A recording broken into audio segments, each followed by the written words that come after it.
and nobody really cared about what was happening to that girl. Welcome to another episode of Criminally Patrol. This is definitely one of the strangest disappearances that has ever happened in Poland, although the disappearance itself took place in Cuba. This is certainly an extraordinary story, because a very charming girl went missing. Blanka Rota, that was her name. Blanka Rota came from a very well-known family in Zakopane, the Schneider family.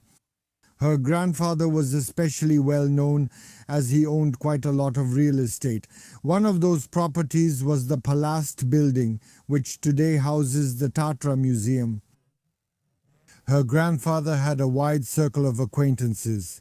He was a very wealthy and affluent man, and also talented in his own way. And Blanka was truly a born artist. Since childhood she painted and sculpted beautifully. Everyone assumed that one day she would certainly become an outstanding artist.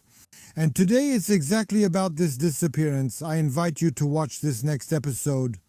Do you enjoy crime stories? In our work, we often encounter cases that can't be solved in just a few minutes. That's why we created the Criminalny Patrol profile on Hero. It's a place for those of you who want something more. Why should you subscribe to Criminalny Patrol on Hero? For €6 a month, you get access to exclusive video materials not available to the public, the ability to watch our standard videos completely ad-free, and access to unique archives and documents, including files from the most interesting cases, such as witness interrogation protocols. But it's not just about access to content. Above all, it's real support for our mission. Thanks to your subscriptions, we can record new reports. Each of you becomes part of our team. Subscribe to us on Hero Criminalny Patrol. The link is also in the description below the video. Everyone who has supported us on Patronite or YouTube will get a free Hero Access voucher. See you there.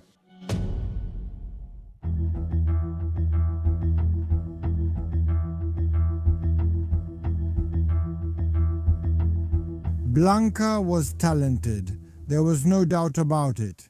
She wanted to study, and she did, attending the well-known Antoni Kenar High School of Fine Arts in Zakopane.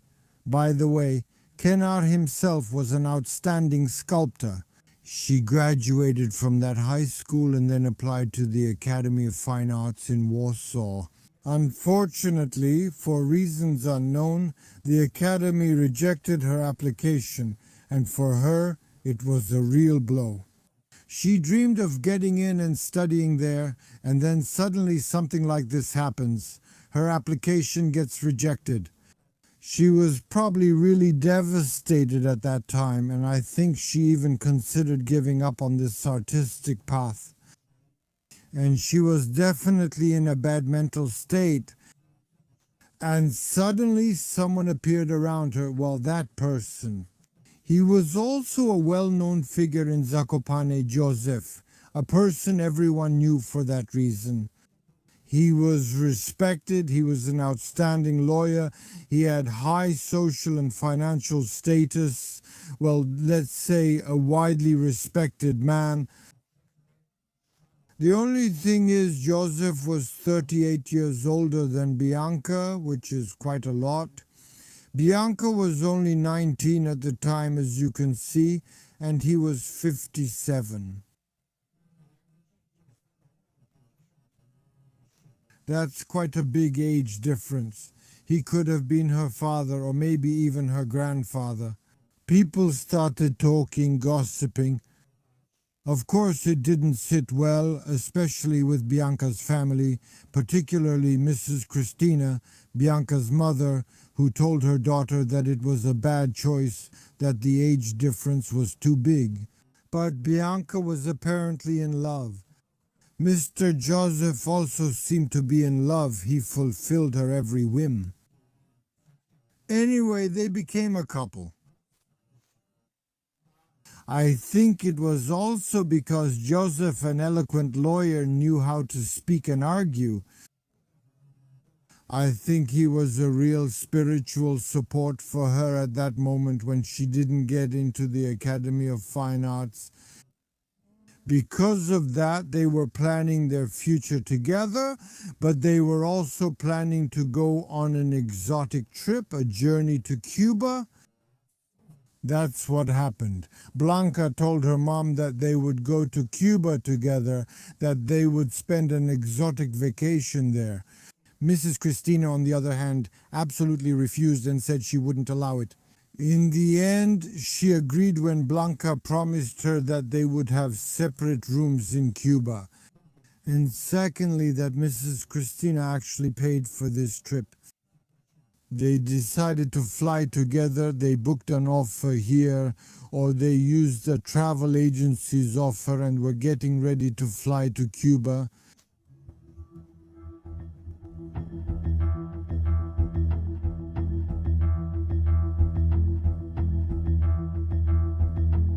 After overcoming this resistance from the family, Bianca and Joseph agreed that they would fly to Cuba. All of this was supposed to happen in February 1990, and that's what they agreed on.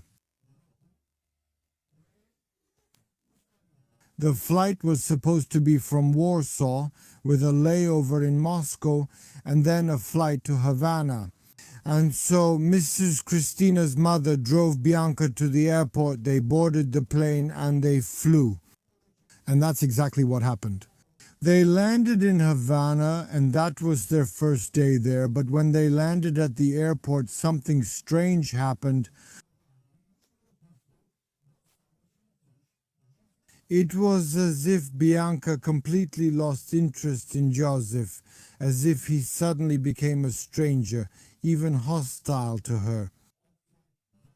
So the question is, what happened during that flight? Did she find something out, or was it a symptom of some illness, some kind of nervous breakdown?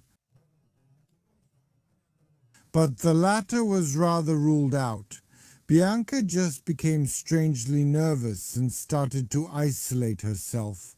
Already on the first day when they landed in Havana, she went to the Polish embassy asking for help and to be allowed to return to the country. But the embassy representatives didn't see anything unusual in this. They didn't see any reason why she should return in this way. Knowing that she was with a travel agency, they simply asked her to leave the embassy.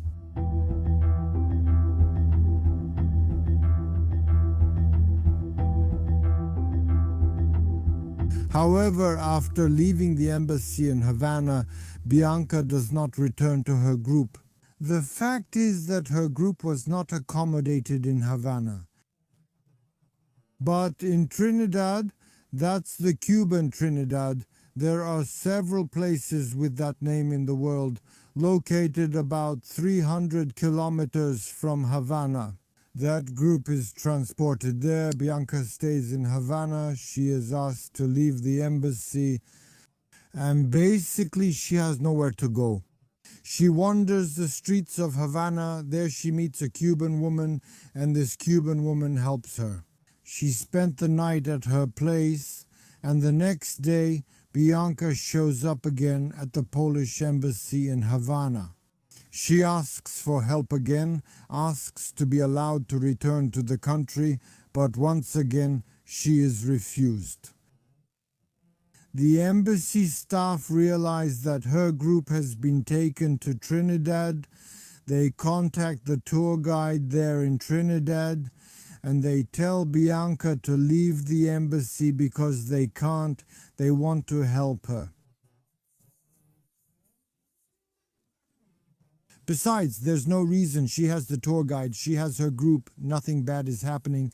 One of the staff members leads her out, shows her the bus stop from which she can go to Trinidad. And that's what happens. Bianca gets on the bus and returns to her group. In that center which is there, everyone is present, her whole group, on the grounds of that center in Trinidad. She still acts strangely. She doesn't want to have any contact with Joseph at all. Well, with Joseph, the one she flew with, the one she was supposed to spend this wonderful, amazing, exotic vacation with, the one she was in love with until recently, and Joseph with her, it's like they don't even know each other.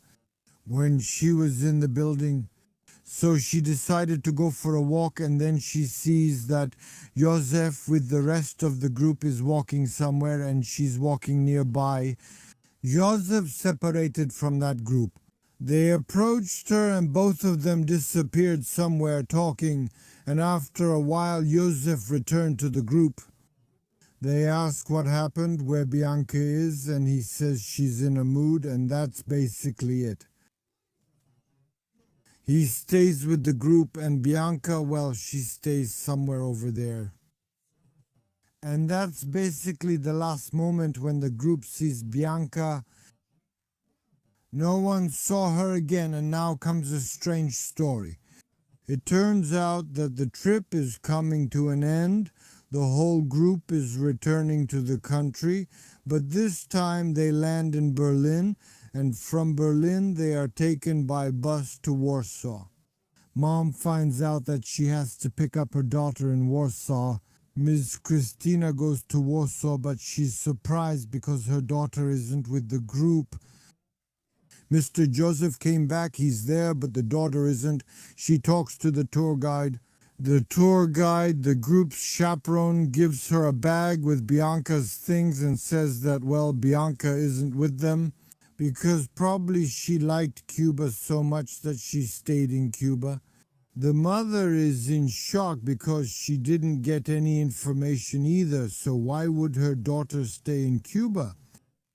It seemed that everyone came back, they left her there, and no one was really interested in what was happening to that girl. So the mother basically starts searching on her own. She tries to get various institutions interested in some way, but it doesn't really work out. However, she manages to do it 2 months later, in May 1990. She manages to get a visa to Cuba. She gets the visa and then she goes to Havana. She goes to Havana and tries to look for her daughter, and she also gets help there. She probably gets this contact thanks to a friend, Mr. Adam, a friend of Bianca. He puts her in touch with students of Iberian studies who are from the University of Warsaw and probably also from Jagiellonian University. They're just there on a kind of internship in Havana. They help her. She stays with them in the dormitory. They help her hang up the photos. She tries to find her daughter somehow. These students know the whole story. They also help her, but without success. These searches in Havana bring no results, and there's simply no trace of Bianca anywhere.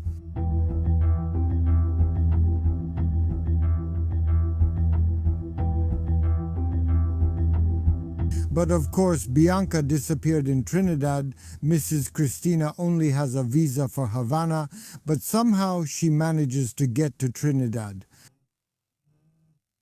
She searches for her daughter there, but practically right at the beginning, as soon as she got off the bus there, the security service appeared, as if she had been watched and surveilled the whole time. She was detained and sent back to Havana. Despite this, Miss Christina somehow manages to get out again. She goes to Trinidad again, looks for her daughter there, but again these searches are unsuccessful. This is the magnitude of her work. She stays in Cuba for almost 6 months until November 1990, trying to look for her daughter there. She tries to get the embassy and various institutions interested, but nothing comes of it. She doesn't find any trace. And in despair, she returns to the country in November 1990. Then she tries to get various people interested, including those from the world of politics. She manages to do this to some extent, enough that the prosecutor's office in Warsaw initiates an investigation. She sends an official inquiry to Cuba, but it's Cuba, and they basically don't pay much attention to these kinds of questions. This was still a time when the political situation in Cuba was completely different and there was no response at all. At the time when the prosecutor's office sends the inquiry to Cuba, Bianca's mother goes there for the second time to Cuba, and there she learns about it in an official conversation. These are probably representatives of the prosecutor's office saying that suspects have been detained, that there are two suspects who were supposed to have murdered Bianca, but why? How? They, even those two detained men, decided that they would show the place where the body was hidden. And indeed they show two places. There's nothing in one place, and in the other bones or some traces were found. But it turned out that these were traces of a completely different person, so it's rather unlikely. Most likely those two admitted to something they simply didn't do.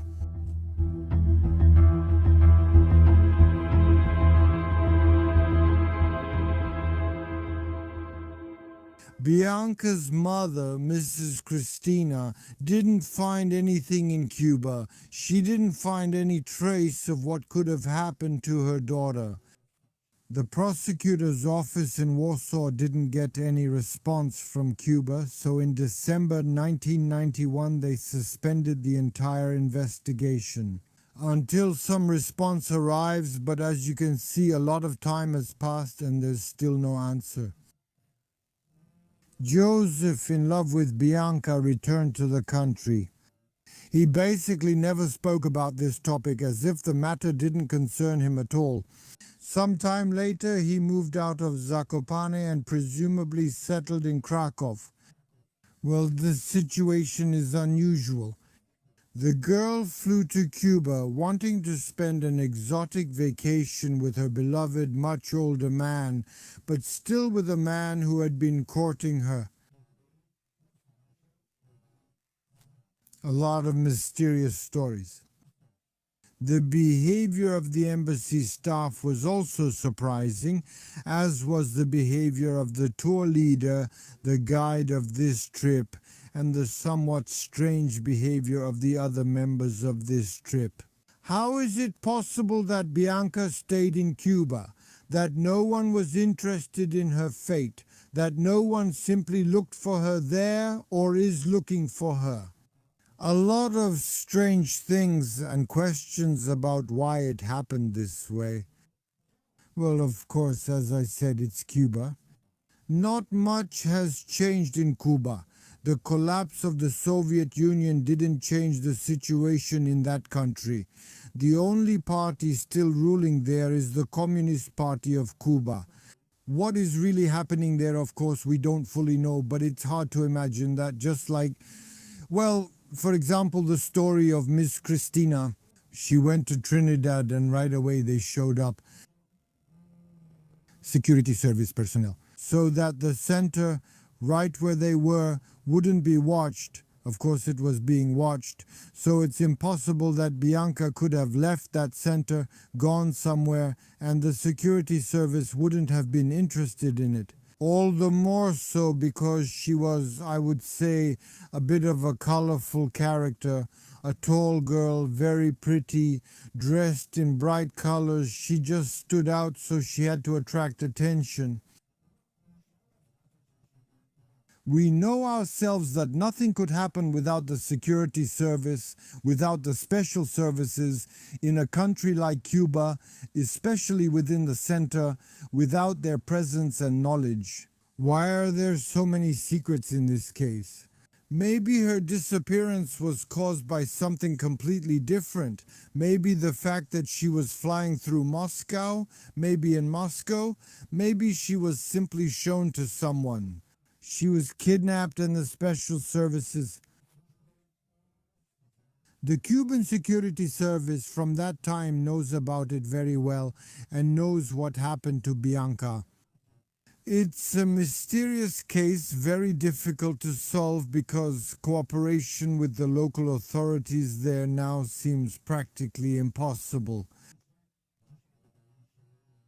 But maybe we can try. Maybe this case will be solved. We don't know if Bianca is missing, if she's alive or if she's not alive.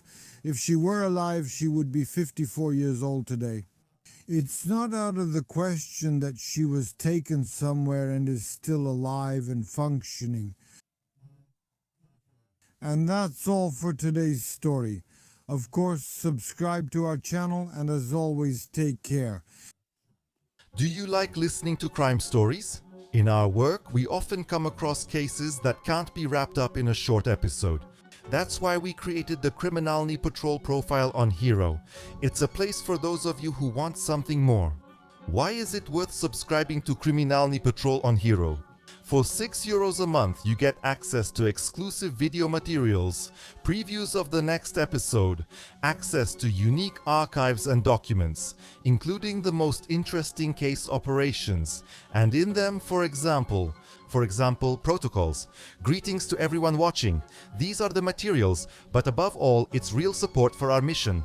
Thanks to your subscriptions, we can record new reports. Each of you becomes part of our team. Subscribe to us on Hero. What's the slash? Criminalny Patrol, link in the video description.